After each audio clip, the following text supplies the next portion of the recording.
আসসালামু আলাইকুম এভরিওয়ান, কেমন আছেন আপনারা সবাই? সবাইকে জুম্মা মোবারক। আজকে আমি ফ্রাইডে স্পেশাল কী রান্না করলাম সেটাই আপনাদের সাথে শেয়ার করব। আর কি আমি বেসিক্যালি যেভাবে বিফ তেহারি রান্না করি সেটাই আপনাদের সাথে শেয়ার করছি। আমি কি করি, বিফ তেহারিতে কম মশলা দিই, প্লাস হচ্ছে আমি শুকনা মরিচ দেই না।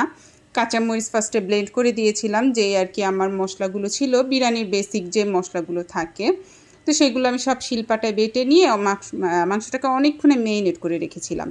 তারপরে হচ্ছে সরিষার তেল দিয়ে ওটাকে আমি কষিয়ে তারপরে আর কি এই যে পোলার চালটাকে কতক্ষণ ভাজবো, এটা ভাজা হয়ে গেলে আমি বিরিয়ানির মাংসটা দিয়ে দিব।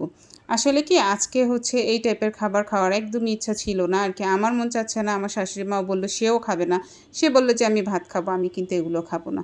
আমার ছেলে আর হাজব্যান্ড এই দুইজনের জন্য হচ্ছে আমার এই টাইপের খাবার ফ্রাইডে কিংবা স্যাটারডে হলে রান্না করাই লাগে। ওদের জন্যই বেসিক্যালি আজকে রান্না করা, তাই আমি অল্প করে ওদের জন্য রান্না করছি। তো এই যে আমার কথা বলতে বলতে রান্নাটা প্রায় হয়ে গিয়েছে। আমি এই টাইমে একটু ঘি আর কেওড়া জল অ্যাড করে দিই, তো কি হয় এটা ফ্লেভারটা অনেক বেশি ভালো আসে এই টাইমে দিলে। তারপর আমি আবার কিছুক্ষণ দমে রাখবো।